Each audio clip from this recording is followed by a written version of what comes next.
Statistics estimate that 1 in 15 people, roughly, in this country suffer from depression. And the problem, or one of the problems around depression, is that, and we have seen this especially in the last year or two, because it is taboo to discuss, many of our own members who are struggling with depression don't know where to turn to. They feel uncomfortable going to family and friends. Community deems it to be a type of illness that nobody talks about.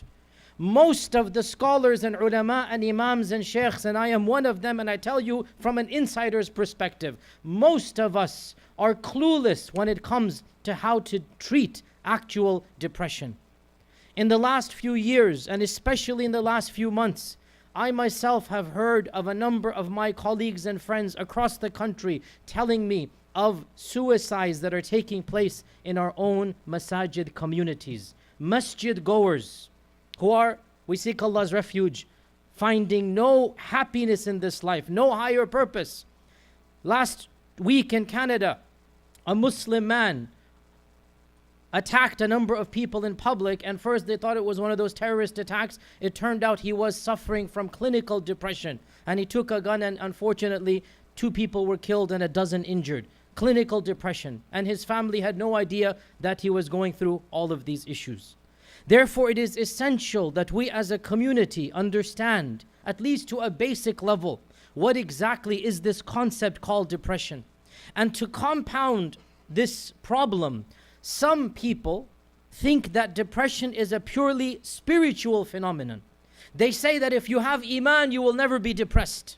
They say that if you believe in Allah, then you cannot and should not go see a psychiatrist. That if you see a psychiatrist or a counselor, this is a problem with your own iman or faith.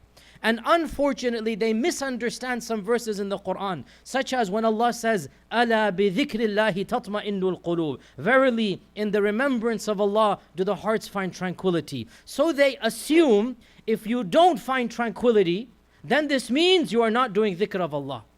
They assume if you don't find happiness, then this means your iman is at fault. And unfortunately, when a person struggling with depression is told the problem is you, this is the worst thing you can say.